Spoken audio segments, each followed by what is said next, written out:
Hello everyone, welcome to Krishna study point. एक बार पुनः आप सब लोगों का स्वागत है। आज हम बात करेंगे हिंदी वर्णमाला को लेकर और जानेंगे कुछ बेसिक बातें और कॉम्पिटिटिव लेवल पर जितने भी प्रश्न हिंदी वर्णमाला से संबंधित होंगे या बन सकते हैं या पूछे जा सकते हैं, उन सब को लेकर के हम लोग इसमें कोशिश करेंगे कि ज़्यादा से ज़्यादा उनका समावेश हो जाए।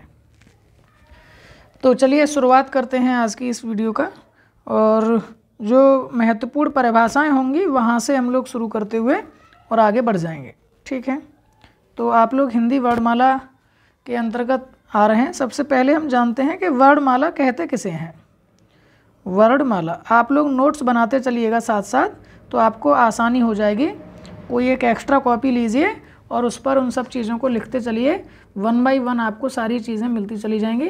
जो भी वीडियोस आपको इस तरह से सामान्य हिंदी के अंतर्गत मिलेंगी, उनके थ्रू आपके काफ़ी टॉपिक क्लियर हो जाएंगे और प्रतियोगी परीक्षाओं ये तो ये आपकी तैयारी होती रहेगी।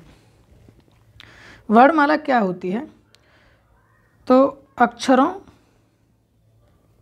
या वर्णों के समूह को वर्णमाला कहते हैं। वर्णमाला कहते हैं। ठीक है, क्योंकि मैं स्मार्ट बोर्ड का प्रयोग कर रहा हूं तो इस पर थोड़ा सा राइटिंग साफ नहीं आएगा, तो आप अक्षरों की बनावट को सही प्रकार से लिखिए, क्योंकि भाषा में उसकी बहुत महत्वपूर्ण भूमिका होती है।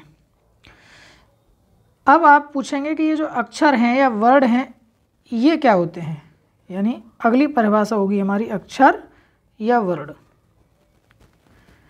ये क्या होते हैं। तो अक्षर या वर्ण की परिभाषा के लिए बहुत सिंपल सी बात है कि अक्षर में ही इसकी परिभाषा छुपी है। अक्षर यानी जिसका क्षर न किया जा सके, यानी जिसका नाश ना हो सके या जिसके टुकड़े ना हो सके, तो हम क्या कह सकते हैं? वह ध्वनि जिसके टुकड़े न हो, जिसके टुकड़े नहीं हो सकते, उन्हें हम क्या कहते हैं? अक्षर कहते हैं या वर्ण कहते हैं। ठीक है, सामान्य रूप से मूल जो वर्ण हैं, मूल रूप से जो कुल वर्ण हैं, कुल वर्णों की जो संख्या है वो 52 होती है। कितनी होती है? 52 होती है। अब जिनमें क्या क्या होते हैं, कुल 52 स्वर किस प्रकार से होते हैं, चलिए हम इनको देखते हैं। तो जो कुल 52 वर्ण हैं, कितने हैं? 52 वर्ण हैं, वो डिस्ट्रीब्यूटेड होते हैं 11 + 33 + 2 + 4 + 1 + 1 इस फॉर्मेट में डिस्ट्रीब्यूट होते हैं। क्या होते हैं, कितने, ये क्या क्या हैं, ये अब आपको बताते हैं। सबसे पहले हम बात कर रहे हैं 11 स्वर की। किसकी बात कर रहे हैं? 11 स्वर। 11 स्वर में आते हैं आपके छोटा आ, छोटी ई, छोटा ऊ। मैं इन्हें जानबूझकर क्रम से नहीं लिख रहा हूँ। क्यों नहीं लिख रहा हूँ अभी पता चलेगा। बड़ा आ, बड़ी ई, बड़ा ऊ, फिर छोटी ए, बड़ी ए, छोटा ओ और बड़ा ओ। ये आपके जो पहले 4 लेटर हैं ये आपके कहलाते हैं लघु स्वर। ये कौन से हैं? लघु स्वर। इनकी संख्या कितनी है? 4 है। जबकि ये जो शेष आपके 7 अक्षर हैं ये कहलाते हैं आपके दीर्घ स्वर। दीर्घ स्वर ये कहलाते हैं आपके 7 लघु स्वर और दीर्घ स्वर। लघु स्वर को ह्रस्व स्वर भी कहते हैं। अभी हम इसके बारे में भी चर्चा भी करेंगे। अब इसमें एक वर्ड जो आया है स्वर, तो ये भी मैं आपको बता दूं कि हिंदी वर्णमाला में 2 भाग डिस्ट्रीब्यूट किए गए हैं। यानी कि यहीं से अगर हम बात करें, जो वर्ण हैं हमने उनको 2 प्रकार में बांटा हुआ है। एक तो स्वर और एक व्यंजन। एक स्वर और एक व्यंजन। ऐसी जो ध्वनियाँ जो मात्रा के रूप में हैं और स्वतंत्र हैं, जिनको हम मात्राएं कहते हैं या स्वतंत्र रूप से ध्वनि हैं, उनको हम स्वर कहते हैं। और व्यंजन वे वर्ण हैं या वे ध्वनियाँ हैं जो स्वरों की सहायता से स्वरों की सहायता से उच्चारित की जाती हैं वो आपकी क्या हैं, वो व्यंजन के अंतर्गत आती हैं। यानी ये स्वतंत्र ध्वनि नहीं है, स्वतंत्र ध्वनि नहीं है।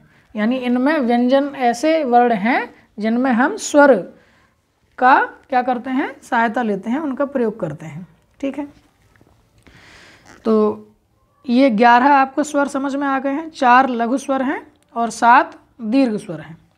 इसके बाद में एक जो होता है वो आता है आपका अनुस्वार, अनुस्वार यानी अंग, और एक होता है आपका विसर्ग यानी कि अह।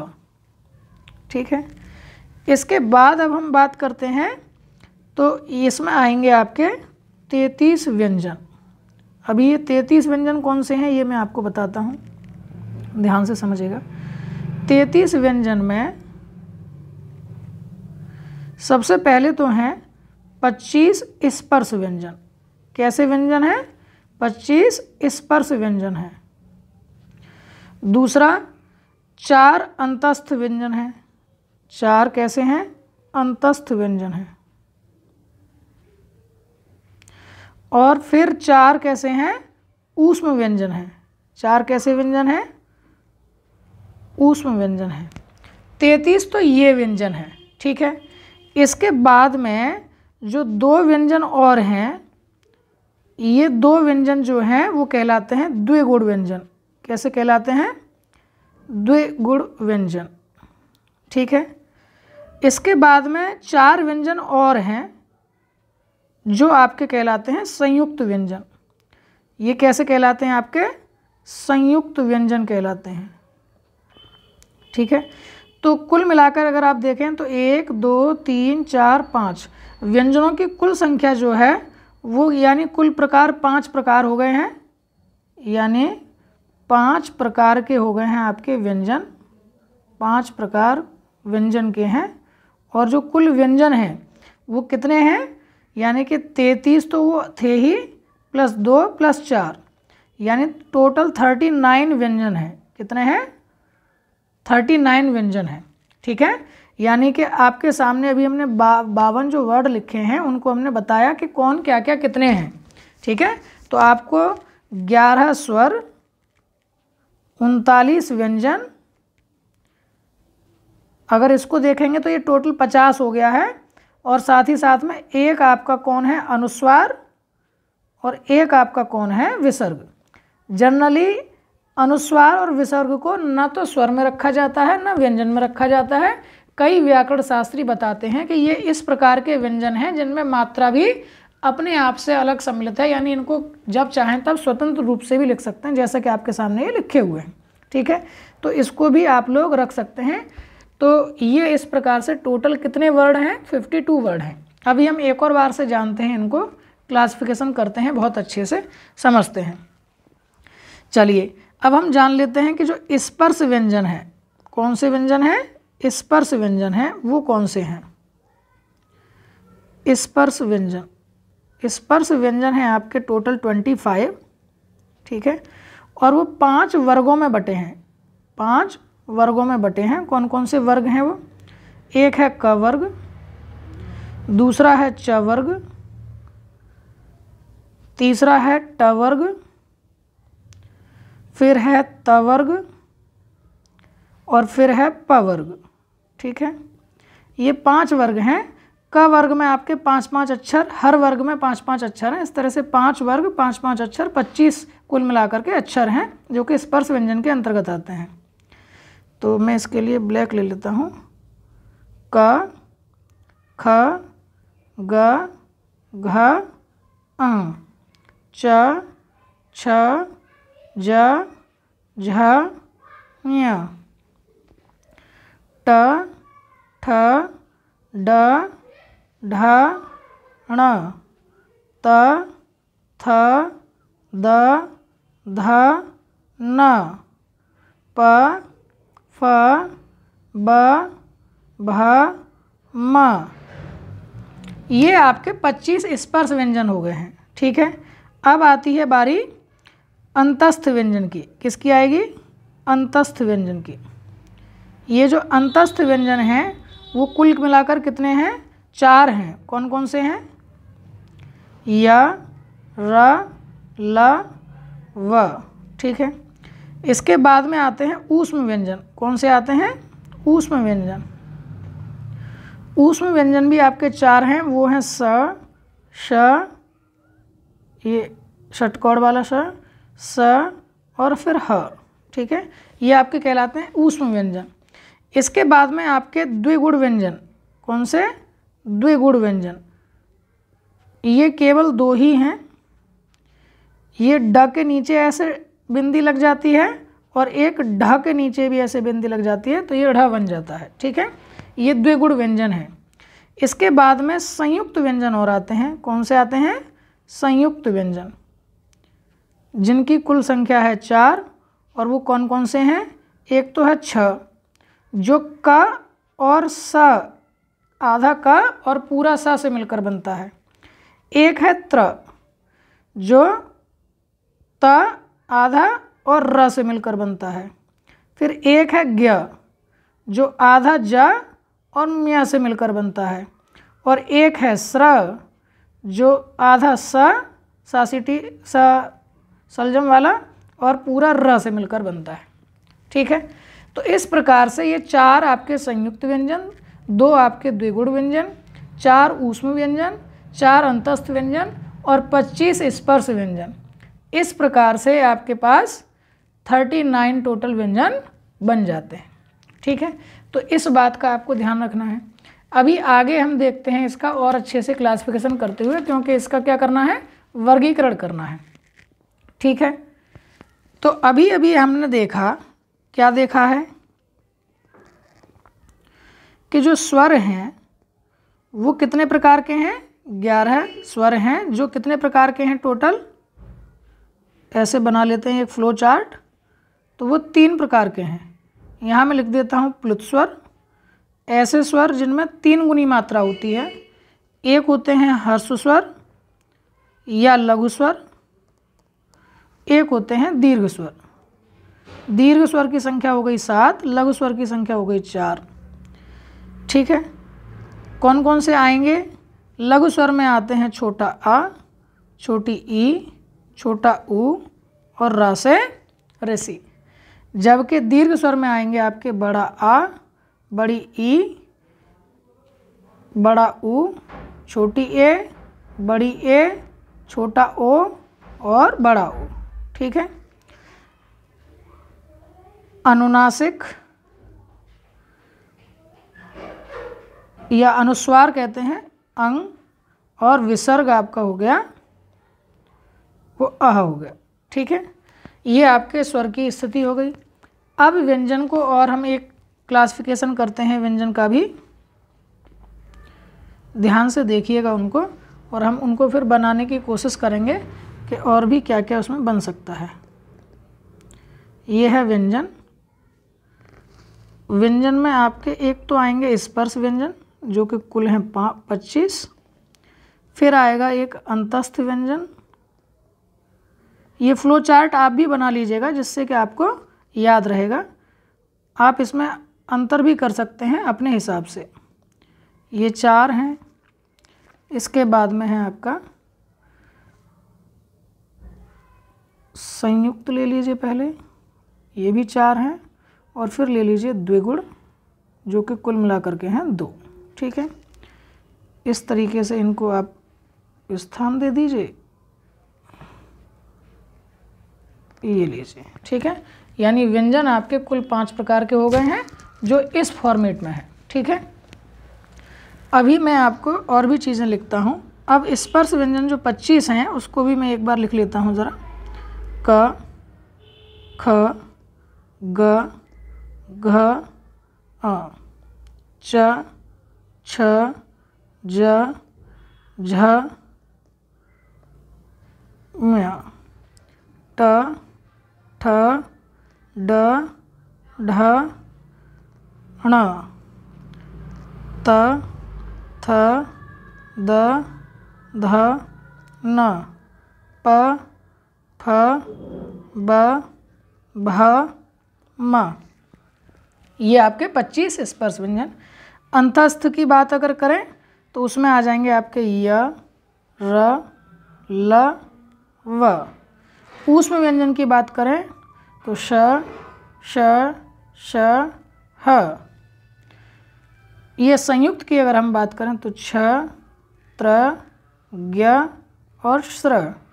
और द्विगुण आप जानते ही हैं कि ड के नीचे एक बिंदी लगा दीजिए और ढ के नीचे एक बिंदी लगा दीजिए। ये आपके हो गए, ठीक है। अब क्या है कि इन व्यंजनों को यदि हम बोलते हैं तो श्वास के आधार पर यानी कि प्राण वायु के आधार पर भी इनको दो भागों में हम लोग फिर से बांटते हैं। वो दो भाग कौन कौन से हैं? एक है अल्प प्राण, अल्प प्राण, और एक है महाप्राण।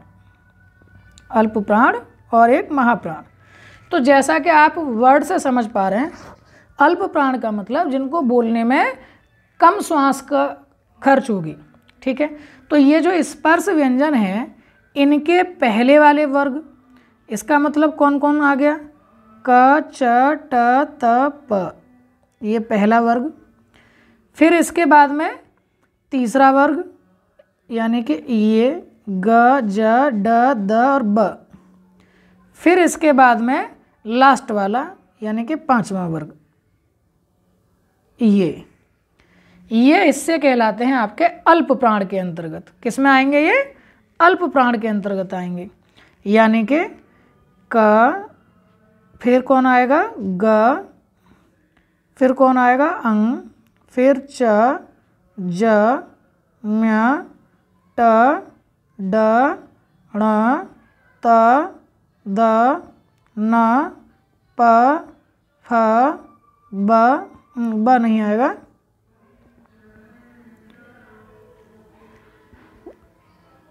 फ भी नहीं आएगा। प के बाद कौन आएगा? ब आएगा। प के बाद ब और म, ये आ गए, ठीक है।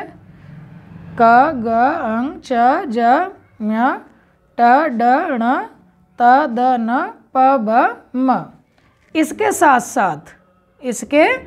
साथ ये जो अंतस्थ व्यंजन है यह भी किस में आएंगे? अल्प प्राण में आएंगे। यानी य, र, ल और व, ये सब के सब भी इसी में आएंगे, ठीक है। तो कुल मिलाकर के 15 और 4 19 अक्षर आपके होते हैं अल्प प्राण के अंतर्गत, ठीक है। अब महाप्राण वाले जो वर्ड हैं उनको मैं इस कलर से ले लेता हूं ताकि आपको समझ में आ जाए। तो महाप्राण में अब कौन कौन बचेंगे? एक तो ये जो दूसरा वर्ग बचा है,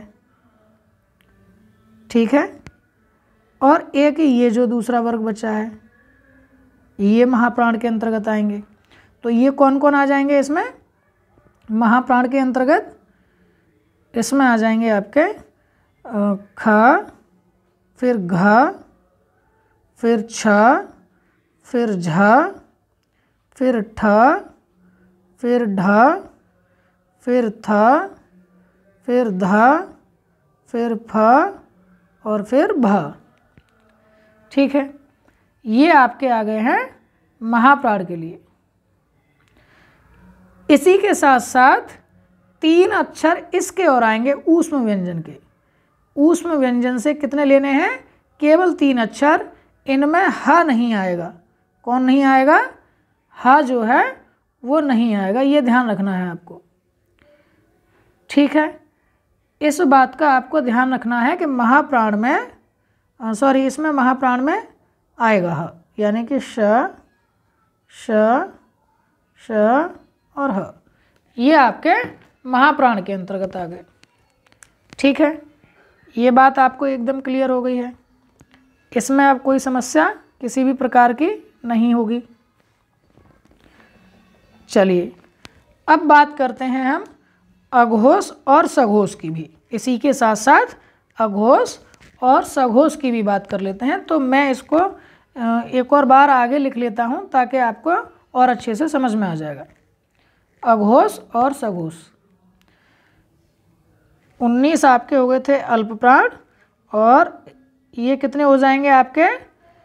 10 तो ये हो गए हैं और 4 ये हो गए हैं। 14 जो हैं वो आपके महाप्राण हो गए हैं। 1 2 3 4 5 6 7 8 9 10, हाँ 14 महाप्राण और 19 आपके अल्प प्राण। ठीक है, तो नेक्स्ट पेज पर लेके चलते हैं आपको। अब अगला देखते हैं, कंपन के आधार पर भी व्यंजनों को दो भागों में बांटा जाता है। एक कहलाते हैं आपके अघोष और एक कहलाते हैं सघोष।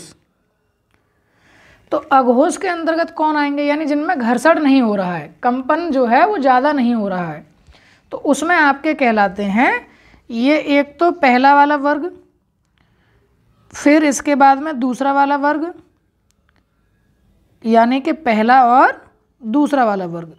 तो मैं इसको ऐसे करके एक बाउंड्री बना देता हूँ ताकि आप पहचान सकें। ठीक है, ये लीजिए, ये दो वर्ग।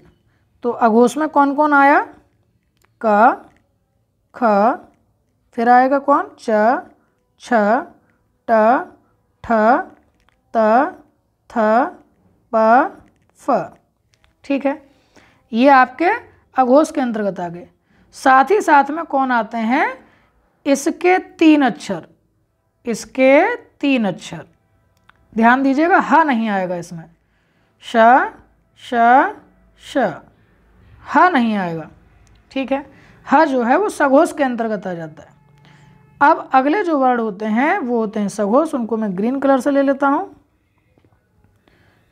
सघोष, सघोष व्यंजन में कौन कौन आएंगे, ध्यान दीजिएगा।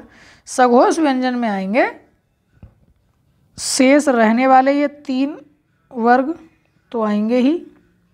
ठीक है, और कौन आएगा, ये सबके सब अंतस्थ व्यंजन और एक ये हा वाला व्यंजन। ठीक है, इनको मैंने ग्रीन कलर से लिख दिया। तो कौन कौन आएंगे, ग, घ, आ, फिर ज, झ, ञ, फिर आएंगे कौन, ड, ढ, ण, फिर कौन आएगा, द, ध, न, ब, भ, म। इसी के साथ साथ कौन और आएगा, चारों अंतस्थ व्यंजन, यानी य, र, ल, व, और एक और कौन आएगा ऊष्म व्यंजन में से ह। अब क्योंकि ये ह जो है वो बहुत स्पेशल है, इसीलिए कई बार बड़े बड़े कंपटीशन एग्जाम में पूछा जाता है कि ह जो है वो अघोष वर्ण है या सघोष वर्ण है। तो ये बहुत सावधानी से आपको इसका उत्तर रखना है कि ह जो है वो सघोष वर्ण है, अघोष में नहीं आता है। ठीक है, तो ये आप लोग देख पा रहे होंगे कि ये 15 ये हो गए और 4 19 और एक 20 तो हो गए आपके ये टोटल सघोष वर्ण। और ये जो हैं ये आपके हो जाते हैं कितने, अगर ये अघोष वर्णों की अगर बात की जाए तो 13 वर्ण जो हैं वो अघोष वर्ण कहलाते हैं। ठीक है, तो ये इस प्रकार से आपके जो व्यंजन हैं उनका विश्लेषण हो जाता है। व्यंजन जनरली 5 प्रकार के हैं, स्पर्श व्यंजन, अंतस्थ व्यंजन, ऊष्म व्यंजन, संयुक्त व्यंजन और द्विगुण। इसके बाद में अगर बात करेंगे तो अल्प प्राण, महाप्राण 2 प्रकार के, श्वास के आधार पर यानी प्राणवायु के आधार पर, और अगर घर्षण यानी कंपन के आधार पर, गले में जो कंपन होता है उसके आधार पर अगर बात करेंगे तो वो कौन से हो जाएंगे, वो अघोष और सघोष हो जाएंगे। अब इसके साथ साथ स्पर्श व्यंजन में जो एक प्रकार और देखने को मिलता है, केवल स्पर्श व्यंजन में देखा जाता है, तो वो है जो मुंह के स्थान हैं उनके बोलने के आधार पर भी पूछा जाता है कि कौन से अक्षर किस, मतलब मुंह के किस स्थान से, तालु से, दंत से, ओष्ठ से किस स्थान से बोले जाते हैं, तो उसके आधार पर भी इनको अलग अलग भागों में बांटा जाता है। तो चलिए मैं आपको वो भी दिखा देता हूँ कि कैसे बांटते हैं। वापस से पहले स्थान पर ही आ जाते हैं, यहीं पर हम लोग इसको बता देते हैं। तो ये देखिए, आपको इस फिगर में दिख रहा होगा कि हमारे मुख का कौन सा हिस्सा क्या कहलाता है। ठीक है, दंत आप जानते ही हैं, ओष्ठ आप जानते हैं, होठ को कहते हैं। इसके अलावा कंठ आप जानते हैं, यानी कि गले को कहते हैं। इसके अलावा तालु जो होता है वो हमारे जो ऊपर का हिस्सा है, जो छत है मुंह की, जहाँ जीभ हमारी रहती है अंदर, उसके आगे वाले हिस्से को तालव्य या तालु, और उसके पीछे वाले हिस्से को हम कहते हैं मूर्धा या मूर्धन्य। ठीक है, तो इसमें देखिए कितना अच्छे से समझा दिया गया है इस बात को कि ओष्ठ वर्ग से कौन कौन सा, प वर्ग और उसके साथ साथ छोटा ऊ और बड़ा ऊ, इसके अलावा दंत या ओष्ठ के साथ में व वर्ग बोला जाता है। व, ध्यान दीजिएगा, व को दंत और ओष्ठ दोनों के साथ बोला जाता है। अगर केवल दंत की बात करें हम तो त वर्ग और स ये बोला जाता है। दंत मूल वत्स्य से अगर हम बात करें तो र और ला केवल दो वर्ण हैं जो इस तरह से बोले जाते हैं। नासिका से या नासिक से बोलें तो वर्ण का जो प्रत्येक 5 वर्ग आपको दिए हैं स्वर स्पर्श व्यंजन में, उसका प्रत्येक 5वां अक्षर और अंग यानी अनुस्वार, तो ये आपका नासिका से। मूर्धा से आपका ट वर्ग और रा से ऋषि और श षटकोण। इसके बाद तालव्य से च वर्ग, इसके साथ साथ छोटी ई, बड़ी ई और य और श। कंठ से और तालु से मिलाकर के छोटी ए और बड़ी ए बोली जाती हैं। तो इनको आप नोट्स के रूप में लिख सकते हैं। बहुत प्रश्न इन पर बनते हैं। ये केवल एक मात्र इमेज आपको कई सारे कॉम्पिटिटिव लेवल के क्वेश्चंस तैयार कराती है। तो इसका मतलब इस फिगर में से देख करके आप समझ ही रहे होंगे कि जो क वर्ग है वो कहाँ से बोला जाता है, वो कंठ से बोला जाता है। कहाँ से बोला जाएगा, वो कंठ से बोला जाएगा। क वर्ग पूरा का पूरा कहाँ से बोला जाएगा, कंठ से बोला जाएगा। ये मैं यहाँ भी लिख दे रहा हूँ। च वर्ग आपका कहाँ से बोला जाएगा, च वर्ग आपका तालु से बोला जाएगा। कहाँ से बोला जाएगा, तालव्य, तालु से बोल गया। ट वर्ग की अगर हम बात करेंगे तो मूर्धन्य यानी मूर्धा से बोला जाएगा। ऐसे ही त वर्ग अगर बात करेंगे तो वो दंत यानी दांत से बोला जाएगा। और प वर्ग जो है वो ओष्ठ यानी होठों से बोला जाएगा। तो ये आपके क्या हो गए, 5 वर्ग हो गए। और उस वर्ग के अलावा भी जो और व्यंजन थे उसमें अंतस्थ व्यंजन वगैरह, वो सब भी आपको यहाँ दिखा दिए गए हैं कि कैसे बोले जाते हैं, किस मुंह के किस हिस्से से बोले जाते हैं। क्योंकि जीभ हमारी इन सभी हिस्सों को स्पर्श करके बोलती है, इसलिए इन सभी को हम स्पर्श व्यंजन भी कहते हैं। तो ये थी आपकी हिंदी वर्णमाला। आशा करता हूँ कि आपको हिंदी वर्णमाला से जुड़े समस्त बातें यहाँ समझ में आ गई होंगी। एक बार पुनः शुरू करते हैं। अगर आप चैनल पर नए हैं तो चैनल को सब्सक्राइब ज़रूर कर लीजिए, साथ में बेल आइकन दबा लीजिए, जिससे आपको ऐसे ही वीडियो अवश्य मिल जाए।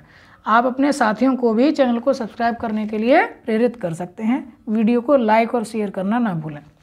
क्या रहा है इस पूरी वीडियो का सारांश, पहले वर्णमाला क्या होती है ये हमको समझना है। इसके बाद अक्षर या वर्ण कहते किसे हैं ये हमको समझना है। मूल रूप से वर्णों की संख्या 52 है। जनरली वर्ण को हम स्वर और व्यंजन 2 भागों में बांटते हैं। जो स्वतंत्र रूप से प्रयोग कर सकते हैं वो स्वर हैं, और जिन्हें हम स्वतंत्र रूप से प्रयोग नहीं कर सकते वो व्यंजन है। इसके अलावा जो 52 वर्ण हैं वो किस किस प्रकार से डिस्ट्रीब्यूटेड हैं, कैसे बटे हुए हैं, उनका वितरण प्रणाली क्या है, ये हमने आपको बता दिया। 11 स्वर हैं, कुल मिलाकर के 39 व्यंजन हैं जो अलग अलग भागों में बटे हैं। 33 व्यंजन सीधे सीधे होते हैं, जो कि 25 स्पर्श व्यंजन, 4 अंतस्थ व्यंजन और 4 ऊष्म व्यंजन के होते हैं। 2 व्यंजन द्विगुण व्यंजन, 4 संयुक्त व्यंजन होते हैं। इस प्रकार से कुल 39 व्यंजन होते हैं। 1 अनुस्वार होता है, 1 विसर्ग होता है। इस तरह से 11 + 39 + 1 + 1 52 कुल वर्ण होते हैं। इसके साथ साथ हमने यहाँ पर पूरा 5 जो प्रकार के व्यंजन हैं, स्पर्श व्यंजन, अंतस्थ व्यंजन, ऊष्म व्यंजन, द्विगुण व्यंजन और संयुक्त व्यंजन, उन सब का विश्लेषण कर दिया है। साथ ही साथ इस इमेज से बहुत सारी चीज़ें हमें पता चल रही हैं कि मुख के किस हिस्से से कौन कौन से वर्ग और उसके अतिरिक्त और भी कौन से वर्ण हैं जो बोले जाते हैं।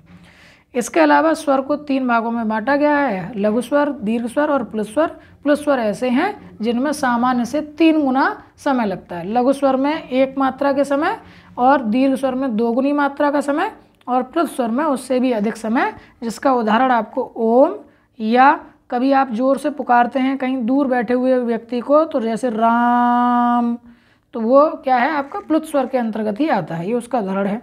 अनुनासिक और विसर्ग यानी अनुस्वार के रूप में अंग और विसर्ग के रूप में अह हम प्रयोग करते हैं। तो ये जनरली स्वर के अंतर्गत नहीं आते, न व्यंजन के अतिरिक्त आते हैं, इसलिए इनको अलग ही लिखा जाता है। बात करते हैं व्यंजन की, तो व्यंजनों को 5 प्रकार से कैसे कैसे बांटा गया है ये हमने वीडियो में समझा दिया। अब श्वास के आधार पर, प्राणवायु के आधार पर इनको 2 भागों में और बांटते हैं। यानी ये 5 प्रकार जो हैं इससे अलग प्रकार हैं। यानी पूरे व्यंजनों को अगर हम बांटना चाहें तो 2 ही भागों में भी बांट सकते हैं श्वास के आधार पर। तो वो किस आधार पर है, श्वास वायु यानी प्राणवायु के आधार पर। तो अल्प और महा यानी अल्प प्राण और महाप्राण, यानी जिनके लिए कम श्वास की ज़रूरत है वो अल्प प्राण हो गए, और जिनके लिए ज़्यादा श्वास की ज़रूरत है वो महाप्राण हो गए। तो उसमें कौन कौन से वर्ण आते हैं वो हमने दिखा दिए यहाँ आपको, और वो लाल रंग से और ये बैंगनी रंग से हमने अलग से दिखा दिए हैं। आप इसका एक चार्ट पेपर भी बना सकते हैं अपने घर पर ही, तो आसानी आपको हो जाएगी। इसके अलावा आपको यहाँ पर व्यंजन को हमने जो पूरे और अघोष और सघोष के साथ भी डिस्ट्रीब्यूट करके यहाँ पर दिखा दिया है, और आपको अघोष और सघोष की संख्या भी आपको बता दी है, अल्प प्राण की संख्या बता दी, महाप्राण की संख्या बता दी। इसका आपको ज़रूर यहाँ ध्यान रखना है कि जो ह है वो सघोष के अंतर्गत आता है, अघोष के अंतर्गत नहीं आता। यहाँ केवल 3 ही ऊष्म व्यंजन अघोष के अंतर्गत आते हैं, ह जो है वो सघोष के अंतर्गत आता है, कई बार पूछा भी जाता है। तो ये थी पूरे वीडियो का सार। ये कुछ इस प्रकार से नोट्स जो मेरे बनाए हुए हैं, आप इनको चाहें तो इनको भी आप फ़ोटो क्लिक करके या स्क्रीनशॉट ले करके नोट्स के रूप में बना सकते हैं। ये भी मैंने शॉर्टकट यहाँ चीज़ें तैयार की हुई हैं, ठीक है। एक यहाँ ये ज़रूर जो है ठीक कर लेना कि अघोष जो है वो यहाँ का पार्ट नहीं है, और ये यहाँ पर हा आएगा, वहाँ से वहाँ, ये ठीक है, अब ठीक है, ठीक है। तो इसको ज़रूर आप लोग नोट्स के रूप में तैयार कर लें और प्रैक्टिस ज़रूर करें। अगर वीडियो को लाइक और शेयर कर सकते हैं तो वो भी ज़रूर करें। तो आशा करता हूं कि आज की इस वीडियो से आप लोगों को हिंदी वर्णमाला से संबंधित संपूर्ण ज्ञान आपको प्राप्त हुआ होगा। प्रैक्टिस ज़रूर कीजिएगा, अभ्यास ज़रूर कीजिएगा, इससे आप लोग भूलेंगे नहीं। तो ये थी आज की वीडियो अगर अच्छी लगी हो तो लाइक और शेयर करना ना भूलें। मिलते हैं नेक्स्ट वीडियो में, तब तक के लिए आप सभी लोगों को जय हिंद, नमस्कार।